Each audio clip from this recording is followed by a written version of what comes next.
रजीम बिस्मिल्लाहिर्रहमानिर्रहीम सल्लल्लाहु अला हबीबिही सय्यदना मुहम्मदिन व आलिहि व सहबिही व बारक वसल्लम। या अल्लाह अपने सिर्फ नूर और सिर्फ अलीम से मदद फरमा ताकि अर्ज़ कर सकूँ। एक सवाल यह है कि क्या अम्बिया पर ईमान लाना इस्लाम के बुनियादी अकायद में दाखिल है? तो जी इसका जवाब यह है कि कुरान में बहुत सी आयात हैं और कई सौ अहादीस हैं, सही अहादीस हैं, जिसमें ये जिक्र है कि तमाम अम्बिया पर ईमान लाना इस्लाम के बुनियादी अकायद में दाखिल है। कुरान की रोशनी में इस पर पहले बयान हो चुका है। इस्लाम के बुनियादी अकायद पार्ट 1 और पार्ट 2 के नाम से वो यूट्यूब पे अपलोड हुआ हुआ है। अगर आप मज़ीद तफसील से सुनना चाहते हैं कुरान की आयात की रोशनी में, तो वहाँ पे आप इन प्रोग्राम्स को देख सकते हैं। मुख्तसर इसका जवाब यह है कि तमाम अम्बिया पर ईमान लाना इस्लाम के बुनियादी अकायद में दाखिल है। किसी एक नबी का इनकार करना भी कुफ्र है। इस पर तमाम उलमा जमूर का इजमा है, पूरी उम्मत का इजमा है, किसी एक शख्स का भी एतराज़ नहीं है, कोई भी इसका मुनकिर नहीं है। जैसे कादियानी थे, वो नबी पाक सल्लल्लाहु अलैहि वसल्लम को नबी मानते हैं, रसूल भी मानते हैं, पर आखिरी नबी नहीं मानते। आखिरी नबी ना मानने की वजह से उनको काफिर और मुर्तद करार दिया गया, उनको वाजिबुल कत्ल करार दिया गया। हालांकि उन्होंने तमाम अम्बिया को माना, नबी पाक सल्लल्लाहु अलैहि वसल्लम को भी माना, यह कहा कि नबी पाक नबी हैं, रसूल भी हैं, आखिरी नबी नहीं माना, तो भी उलमा ने उनके लिए फतवा जारी किया कि वो मुर्तद हो चुके हैं, दायरा इस्लाम से खारिज हैं और वाजिबुल कत्ल हैं। और ये सिर्फ उलमा का फतवा नहीं है, बल्कि पाकिस्तान का आइन है, पाकिस्तान का कानून है। और ये मेहरबानी भुट्टो साहब ने की हम पे। भुट्टो साहब के दो एहसान हैं। एक तो उन्होंने पाकिस्तान के लिए एटम बम बनाया, और जिसकी वजह से कोई मैली आंख से पाकिस्तान को नहीं देख सकता, और पास और फ्यूचर दोनों हमारे महफूज किए। पास में उन्होंने ये एक्शन किया तो पास महफूज किया, और फ्यूचर को भी महफूज किया अल्लाह की अता से, कि कोई मुल्क हमारी तरफ बुरी आंख से, मैली आंख से नहीं देख सकता। और इसमें ये आर्मी का कमाल नहीं है। अक्सर लोग कहते हैं कि आर्मी का कमाल है कि उनकी वजह से हम महफूज हैं। तो 7.5 लाख आर्मी तो उनकी सिर्फ हमारे पाकिस्तान की 7.5 लाख आर्मी, और 7 लाख आर्मी तो उनकी सिर्फ कश्मीर में खड़ी है इंडिया वालों की। तो ये सिर्फ पाकिस्तान आर्मी की बात नहीं है। 57 कंट्रीज़ हैं इस दुनिया में मुसलमानों की, उनके पास बहुत ताकतवर आर्मी है, बड़े मजबूत आर्मी है, पर उनके ऊपर हमले हो रहे हैं। तो पाकिस्तान जो महफूज है वो इस वजह से अल्लाह की अता से कि हमारे पास एटम बम है, और ये एहसान भुट्टो का है। और दूसरा एहसान उन्होंने ये किया कि उन्होंने कादियानियों को काफिर करार दिया, मुर्तद करार दिया, और ये भी कानून उन्होंने ही पास किया। और इस कानून से भी उन्होंने हमारे पास को उस वक्त महफूज किया और फ्यूचर को भी महफूज किया अल्लाह की अता से। हमारे ईमान को अल्लाह की अता से उन्होंने महफूज किया।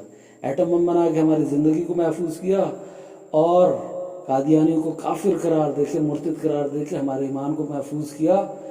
वरना अगर उनको काफिर करार ना दिया जाता, मुर्तद करार ना दिया जाता, तो आज आधे से ज़्यादा पाकिस्तान काफिर या मुर्तद होता, यानी कादियानी हो चुका होता। और सब बड़ी बड़ी सीटों पे, ओहदों पे जो हैं वो कादियानी बैठे होते। तो ये भुट्टो साहब के दो बड़े एहसान हैं। बात ये इस तरीके से इधर आ गई कि वापस टॉपिक की तरफ आते हैं कि ये सिर्फ उलमा का फतवा नहीं है कि कादियानी जो हैं वो मुर्तद हैं और वाजिबुल कत्ल हैं, बल्कि पाकिस्तान का कानून भी यही है कि कादियानी जो हैं वो काफिर हैं, मुर्तद हैं। तो इसमें तो कोई शक नहीं है कि अगर एक शख्स के नबी होने का, आखिरी नबी होने का जब इनकार कर दिया जाए तो वो भी मुर्तद हो जाएगा। तो जो तमाम अम्बिया का इनकार कर दे वो कितना बड़ा काफिर और वो कितना बड़ा मुर्तद होगा, उसके काफिर होने में बाकी क्या शक रहेगा। कि किसी एक आयत का इनकार भी कुफ्र है, और कुरान की कई 100 आयात का इनकार हो जाएगा अगर कोई शख्स कहेगा कि अम्बिया पर ईमान लाना इस्लाम के बुनियादी अकायद में दाखिल नहीं है।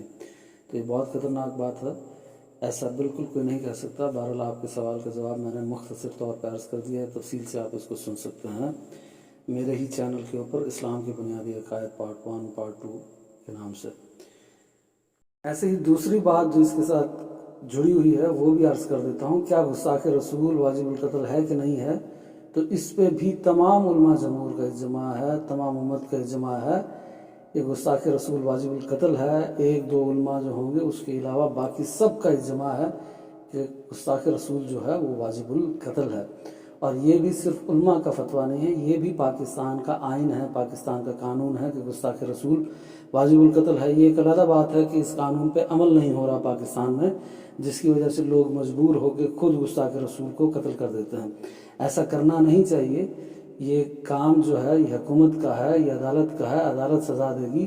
بہرحال اگر کسی نے گستاخی کی اور وہ گستاخی ثبوت سے ثابت ہو گئی ہے تو پھر اس کو قتل کیا جائے گا۔ گستاخ رسول کی بھی سزا واجب القتل ہے، شرعی اعتبار سے بھی اور قانونی اعتبار سے بھی۔ ایسے ہی جو شخص مسلمان ہو اور یہ کہے کہ انبیاء پر ایمان لانا اسلام کے بنیادی عقائد میں داخل نہیں ہے تو وہ بھی کافر اور مرتد ہو جائے گا۔ کفار کی بات نہیں ہو رہی، یہود و نصارہ کی بات نہیں ہو رہی۔ ہر کسی کو اللہ نے اختیار دیا ہے، ان کی مرضی، چاہے تو وہ ہدایت کا راستہ چنیں، چاہے تو گمراہی کا راستہ چنیں۔ یہ اختیار تمام انسانوں کو دیا گیا ہے، تمام جنات کو دیا گیا ہے، یہ اختیار ہے۔ پر مسلمان نے جب اپنے اختیار سے ایک بار تمام اسلام کے بنیادی عقائد پہ ایمان لے آیا اور پھر وہ کسی ایک بھی عقیدے سے پیچھے ہٹے گا تو وہ کافر ہو جائے گا، مرتد ہو جائے گا۔ ایسا کلام یہ ہے کہ ایک نبی کا بھی انکار کر دینا ایمان لانے کے بعد، یعنی مسلمان ہونے کے بعد ایک نبی کا انکار کر دینا بھی کفر ہے۔ تو جو شخص یہ کہے کہ تمام انبیاء پر ایمان لانا اسلام کے بنیادی عقائد میں داخل نہیں ہے، اس شخص کے کفر میں کیا شک باقی رہے گا؟ وہ یقیناً کافر ہے اور مرتد بھی ہے۔